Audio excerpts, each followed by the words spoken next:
Bismillahirrahmanirrahim. Assalamualaikum warahmatullahi wabarakatuh.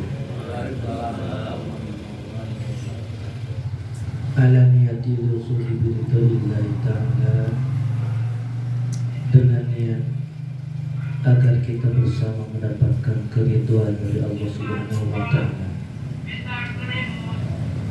Wa ala niyati rusuli syafaatu Rasulillah sallallahu alaihi wasallam, dan dengan niat agar kita bersama mendapatkan syafaat dari Nabi kita Muhammad sallallahu alaihi wasallam. Wa ala niyati rusuli maqasidana, dan dengan niat agar Allah Subhanahu wa ta'ala mengabulkan hajat kita semuanya. Wa taj'alana wa dhurriyyatina wa ta'ala min dzurriyyatina billahi amin wa muslim. Dan dengan niat agar Allah Subhanahu wa ta'ala menjadikan diri kita dan turunan kita menjadi orang-orang yang saleh, beriman, bertakwa, senantiasa taat kepada Allah Subhanahu wa ta'ala. Amin ya rabbal alamin. Ila hadratin Nabi Mustafa sallallahu alaihi wasallam wa ala alihi wa ashabihi wa azwajihi wa dhurriyyatihi wa sadatina wa ni'matina sayyidina Abu Bakar As-Siddiq wa sayyidina Muhammad wa ila baqiyati sahabati wa tabi'in wa tabi'in wa man tabi'ahum sunnati semenjak min al-anbiya wal mursalin wa awliya wa syuhada wa shahidin wa qurra wa susun wa yasin wa yajna katasabbu sujud mutasabbiq wa mukifir wa mukifat wa mukifir ya Allah wa ikram wa sallallahu semua jemaah masyaykhna wal jemaah betul la dalam al-fatih khususan mari bahagia kita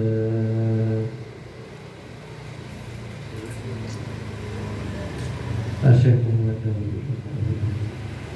wa imam Allah masajid fi Muhammad Asif ya Muslim.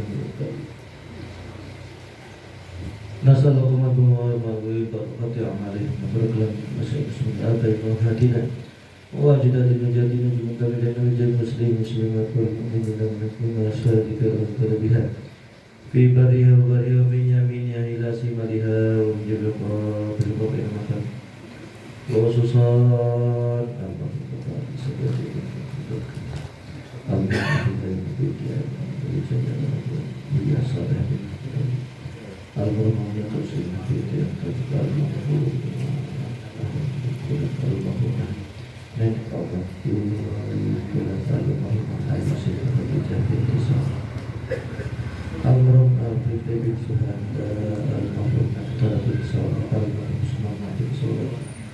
almarhum bahkan mewakili ulama almarhum basir ketika al-fatihah ketika almarhum bahkan yang ketika almarhum adalah ketika Allah fillah warahmuna fi waqtum wa jazilna rahmatun wa majrukum wa jannah wa la tajrubu mutratun qadira al-fatihah. أعوذ بالله من الشيطان الرجيم بسم الله الرحمن الرحيم الحمد لله رب العالمين الرحمن الرحيم مالك يوم الدين إياك نعبد وإياك نستعين اهدنا الصراط المستقيم صراط الذين أنعمت عليهم غير المغضوب عليهم ولا الضالين آمين. رب اغفر لنا.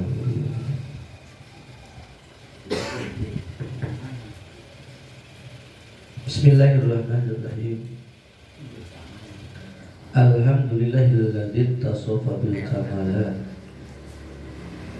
Wassalatu wassalamu ala sayyidina Muhammadin alladzi uyyida bil mu'jizat wa ala alihi wa sahbihi alladziina fa'alul hasanat wajtanibul munkarat. Qala rabbi shrah li sadri wa yassir li amri wa hlul 'uqdatam min lisani yafqahu qawli. Ya Fattahu ya Alim iftah alaina ya Karim. Subhanaka la ilma lana Bila ma'allamtana innaka antal alimul hakim. Masalah futuh wal menunggu musuh wa tabakat susah hajat lalu.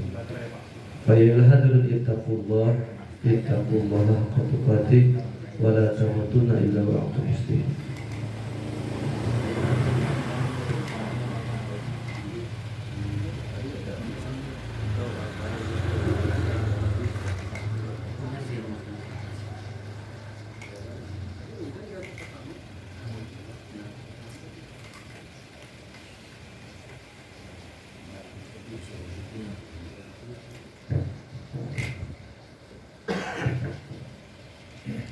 A'udzu billahi minasyaitonir rajim.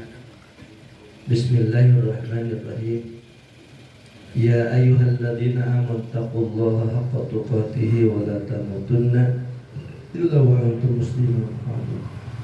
Wa qala Nabi sallallahu alaihi wa alihi wasallam, "May yuridillahu bihi khairan yufaqihu fid-din." Sadaqallah wa sadaqa Rasulullah sallallahu alaihi wa alihi wasallam.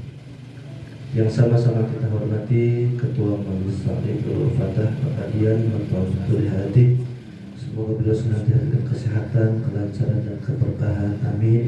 Ya Rabbal Alamin. Saya hormati Sayyidul Baik, Bapak Jailani beserta keluarga, dan mudah-mudahan para almarhum senantiasa dirahmati Allah Subhanahu wa taala, dan untuk keluarga tercinta Ananda M. Rahman Syah Jainudin Jailani, Ananda Anissa Nur Rahmadiani binti Bapak Jailani, dan Endang Winarti bin Haji Saryadi dan Widianto bin Haji Saryadi senantiasa disehatkan, panjang umur, berkah, dan anak-anak yang berbakti yang senantiasa ada dalam ridha Allah Subhanahu wa taala. Amin ya rabbal alamin. Para hadirin jamaah yang saya hormati, alhamdulillah malam ini kita bersama-sama dapat hadir dalam rangka talabul ilmi. Mudah-mudahan dalam taklim ini Allah berikan kepada kita ilmu yang bermanfaat, kebahagiaan, keselamatan, ketentraman, kelancaran, kemudahan, keselamatan dunia sampai akhirat. Amin ya rabbal alamin.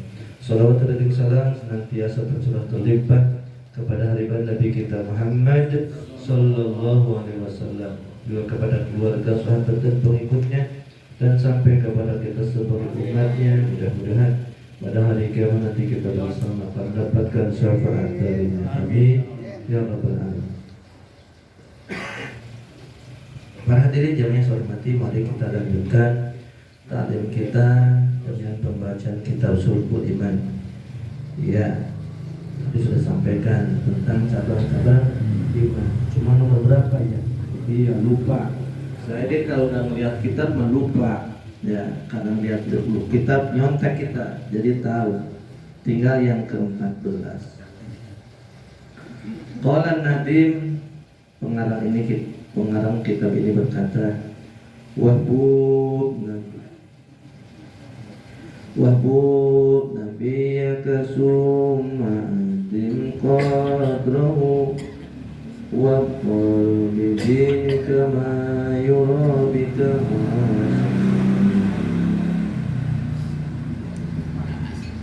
Wahbub, cintailah olehmu nabiyaka akan nabimu, sum'azim qadrahu, lalu engkau agungkan, tinggikan derajatnya. Wa bukhar, dan engkau harus berpegang teguh bidinika, dengan agama engkau. Ma akan apa-apa yuro yang dapat dilihat bika olehmu, maksamu dengan perbuatan dosa.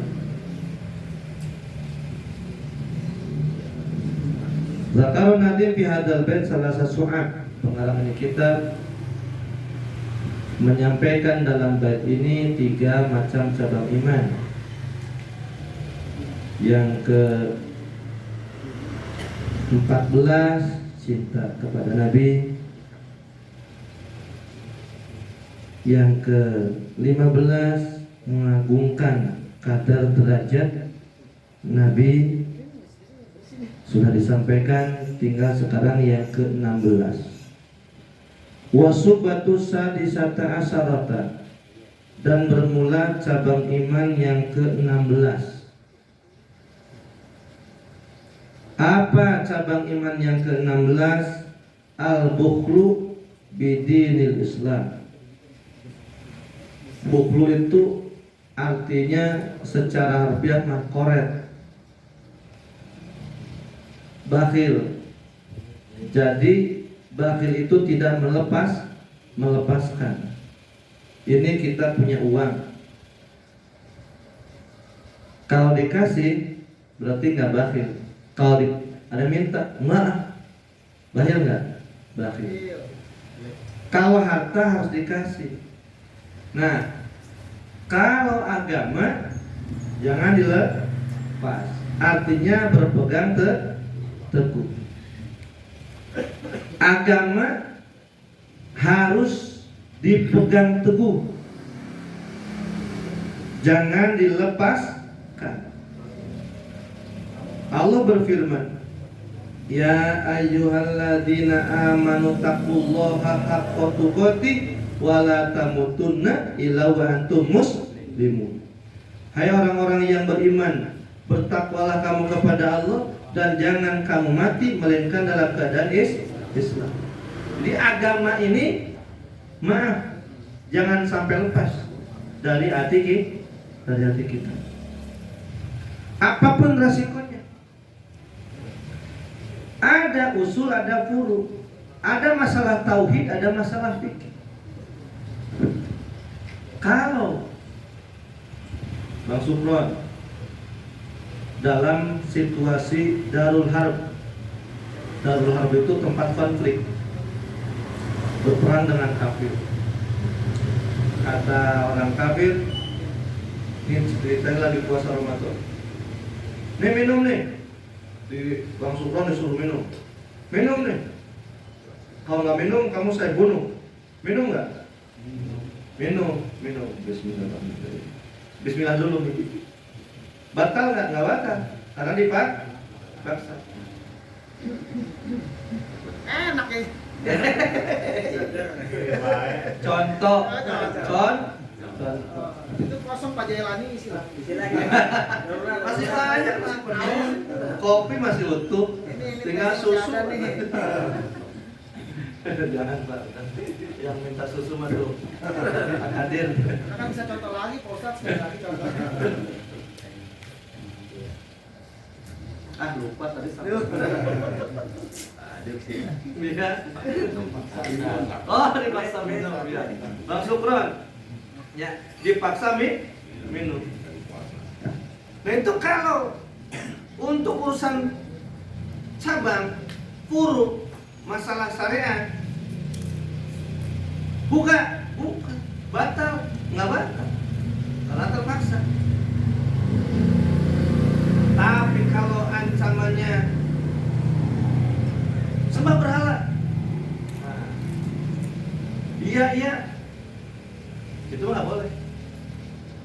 Itu mah resiko dibunuh. Nanti ada di sini kisahnya. Ya.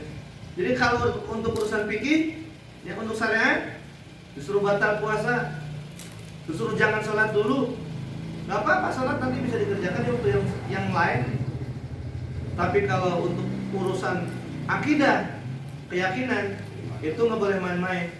Maaf, termasuk yang pura-pura kafir itu jadi kafir beneran. Kalau orang kafir pura-pura Islam itu nggak jadi Islam.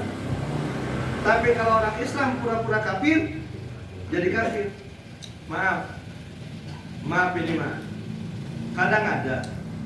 Karena di antara cara menambah jumlah umat mereka itu dengan cara menikahi bujang dan gadis umat Islam. Maaf, ini nyata. Nah nanti setelah perjalanan rumah tangga, punya anak 2, punya anak 3, dia kembali ke apanya? Ke agamanya. Dengan resiko kalau ikut keluar dari Islam, kalau nggak ikut jadi janda. Kalau iman kuat, lebih baik jadi janda daripada murtad. Tapi kalau emang nasihat agama juga enggak, pernah ikut ngaji juga enggak, sholat juga jarang, dia enggak mikir jauh, Ya udahlah, daripada susah, anak nggak ada biaya dari mana, ntar saya tinggal di mana, udah ikut aja, ikut. Nah ini, makanya hati-hati. Kalau mereka mah berani Pak, pura-pura Islam tuh berani, demi untuk memperbanyak pemeluk agama mereka. Ya. Kalau kita mah, nauzubillah, ya, kita pemuda-pemudi Muslim yang nikah dengan yang beragama lain, dia masuk ke agama kita tidak ada paksaan, dengan sukarela. La ikraha fiddin. Islam itu tidak ada paksaan dalam beragama. Kata Allah, kamu mau masuk Islam silakan, kamu selamat. Kamu nggak mau masuk Islam juga, ya nggak apa-apa, kamu nanti resikonya. Begitu. Nah, buat kita Pak, kita mah tinggal bersyukur alhamdulillah. Emang Pak Dian ini pesan ke Allah? Enggak. Ternyata betapa banyak kemaslahatan, kebaikan yang tanpa kita sadari yang Allah siapkan. Mau ada di dalam di sini ginjal buat meriksa racun di dalam tubuh. Kita kan nggak tahu. Allah siapkan itu. Allah siapkan sel darah merah, Allah siapkan sel darah putih, Allah siapkan semuanya. Kita memang nggak tahu. Terima beres. Tuh.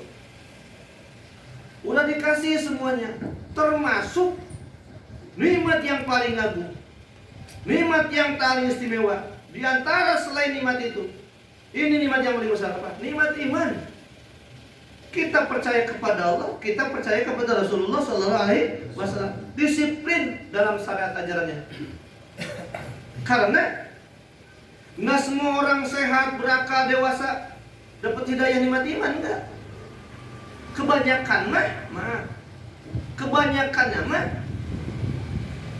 jangankan yang nggak dapat nikmat iman, kadang-kadang orang yang dapat nikmat iman saja, maaf, nikmat imannya nggak dijaga. Pernah saya contohin tadi Asalban tadi mana lah? Ini mobil ditutup nih, ditutup ya. Nah, ini mobil nih, baru.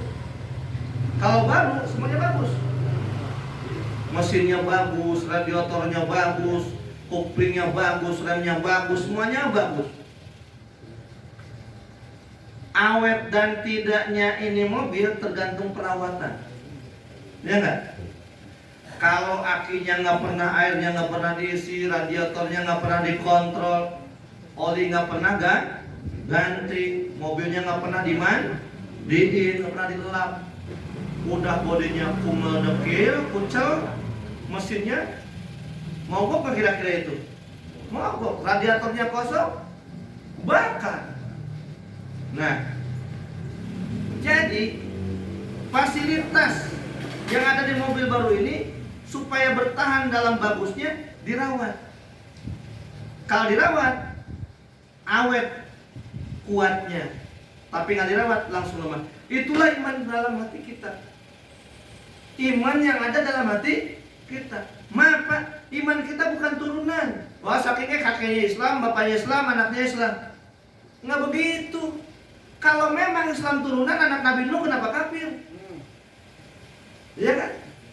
Itu memang sudah rencana Allah. Kita dihidupkan di keluarga Islam, kita tinggal di lingkungan Islam, kita diberikan nikmat iman Islam, kita Allah takdirkan mau melaksanakan syariat Islam. Ini anugerah yang tidak terhingga. Karena tadi saya sampaikan, kadang-kadang ada orang yang dikasih nikmat iman Islam tapi nggak disyukuri. Islam Rasulullah itu begitu ya. Islam tuh Islam KTP. Lihat KTP-nya. Islam. Waya sholat, nggak sholat. Waya ngaji, nggak ngaji. Waya puasa, nggak puasa. Lebaran sih ikut. Ada di sono. Lebaran ikut pakai sarung gajah duduk, capnya nggak dibuka. Iya. Iya, karena orang jarang ibadah mah pamer bawaannya. Pengen dikata, oh sarungnya baru. Gitu ya. Nah, Allah udah kasih nikmat iman kepada kita. Tugas kita adalah menjaga nikmat iman ini agar tetap sehat, agar tetap kuat.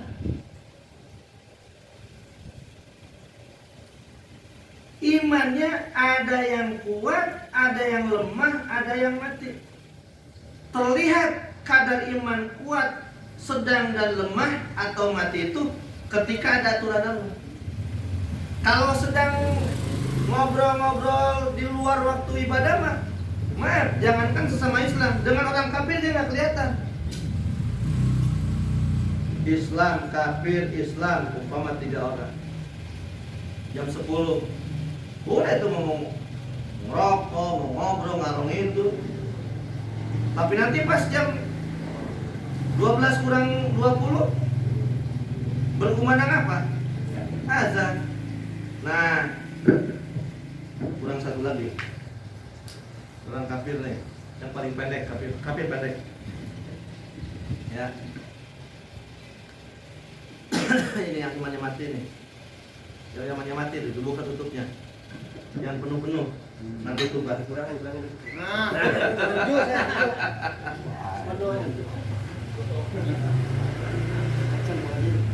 Nah, lagi kok terdengar kumandang azan. Yang kafir memang kafir dia mah. Belum diperintahkan sholat. Kalau orang kafir itu diperintahkannya untuk bersahadat kalau memang dia mau iman. Nah, tinggal orang yang bertiga nih. Iman lemah, iman sedang, iman kuat. Yang imannya lemah, dengar azan, terus aja kongko sama dia. Azannya nggak kedengeran. Paling ini doang, bentar, lagi azan. Itu doang. Selesai azan, kirain berangkat sholat berjamaah ke masjid.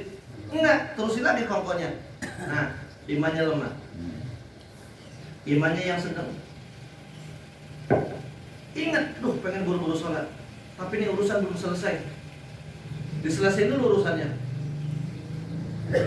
Nah ini lumayan. Walaupun belum sholat, dia ingat pengen buru-buru sholat. Tapi kalah sama urusan dunia. Gitu. Yang imannya kuat.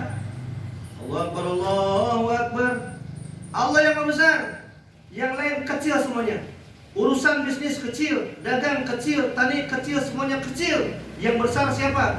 Allah. Langsung pas cep azan langsung labbaik, aku penuhi panggilanmu ya Allah. Begitu. Langsung loncat. Tuh, ini dengan perintah. Kelihatan nggak bedanya? Kelihatan. Yang iman lemah ongko-ongko. Nah, nanti apa sholat tahu kagak? Biasanya yang imannya lemah itu sholatnya itu tergantung situasi. Iya, kalau lagi rileks, lagi nggak ada halangan, nggak kemana-mana, sholat. Tapi kalau lagi ada urusan, jangankan urusan besar, lagi nemenin tetangga ngobrol, nggak sholat, enak sama tetangga. Tuh, imannya lemah. Ya, masa nggak enak sama tetangga? Sama Allah enak, kewajiban ditinggalin, ketahuan imannya apa lemah. Nah, jadi dalam menyambut perintah ketahuan tuh imannya. Ada yang lemah, ada yang sedang, ada yang kuat. Begitu juga dengan larangan. Orang yang beriman terlihat. Kalau orang yang beriman, imannya kuat, dengan larangan laksana rem pakem. Ngerem, kik. Lah.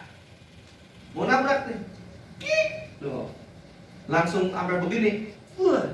Ngerem dia. Nabrak enggak? Enggak. Nah, yang imannya lemah terhadap larangan kena dikit, aduh, dia nahan-nahan nggak ketahan, akhirnya kena juga. Itu yang imannya lemah. Sedang yang iman lemah mah udah kagak mikir lagi. Wani piro, udah begitu aja. Wani piro, halal haramnya udah kagak dilihat lagi. Yang penting duit, begitu. resiko yang iman lemah, resiko orang yang tidak menjaga nikmat iman Islam, matinya su'ul khotimah, matinya nggak bawa iman, karena lagi hidup imannya nggak dijaga. Nah ini Pak, kita rela duduk bareng, zikir, emang nggak pegel? Nggak pegel. Lain kan rebahan di rumah nonton TV, nonton bola dunia. Jam berapa? Oh, keburu Pak. Iya. Tuh.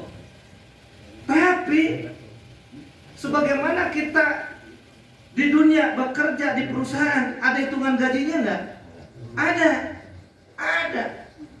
Kita kepada Allah, ya Allah. Tuh tadi saya sampaikan di masjid, fadilah baca sholawat.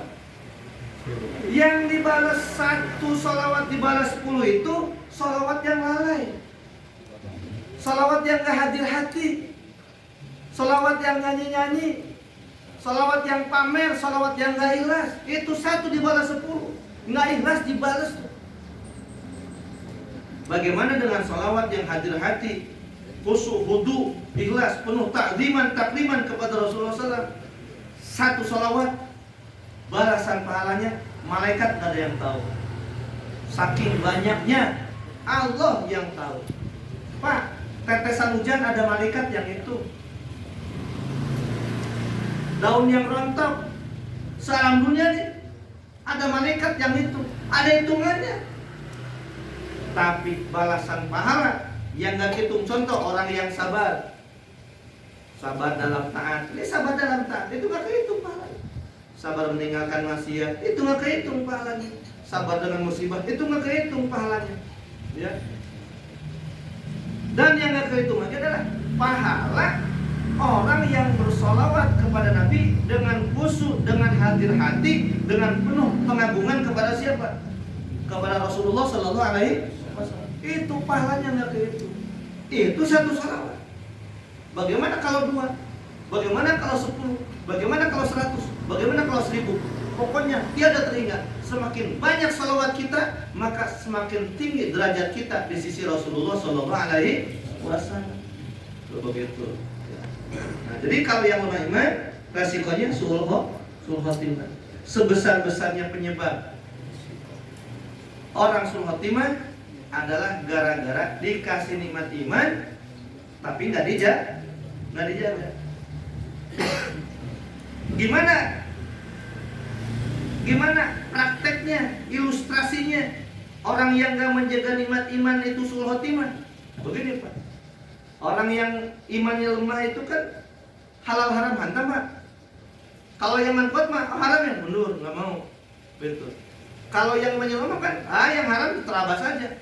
Umpama mencuri, dia lagi mencuri, iman tapi lemah.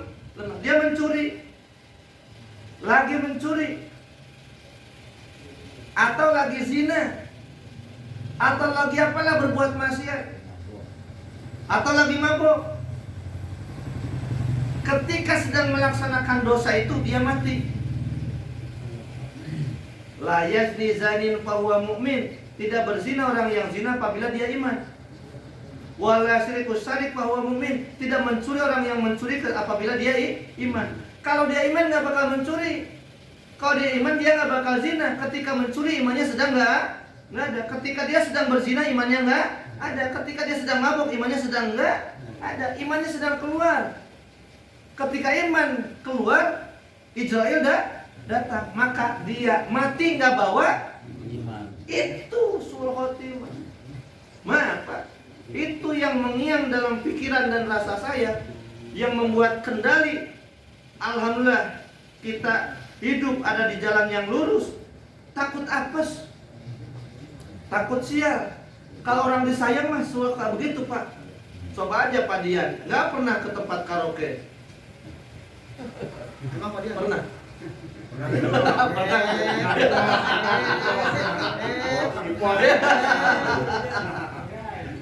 Nggak pernah. Iya. Kalau tempat karaoke terlalu halus, diskotik dah.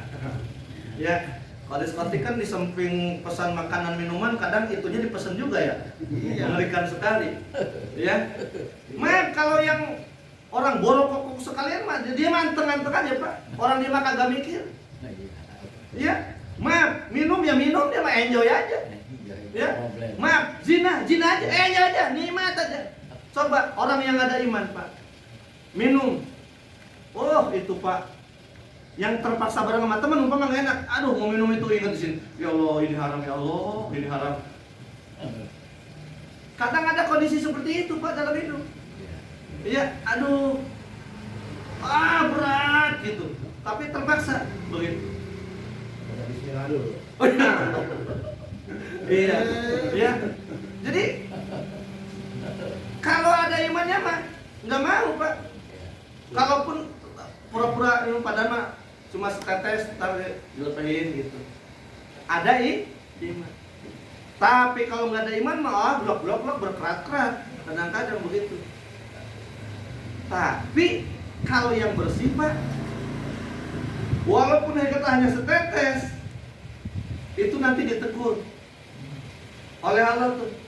Ditegur. Nanti ada aja kena batunya itu Pak. Ya, kalau Bapak sudah melaksanakan maksiat, tiba-tiba ada teguran dari Allah, berbahagialah. Berarti emang kita dipantau sama Allah. Lu mah jangan begitu. Kata Allah, aku sayang sama kamu, kamu jangan seperti itu.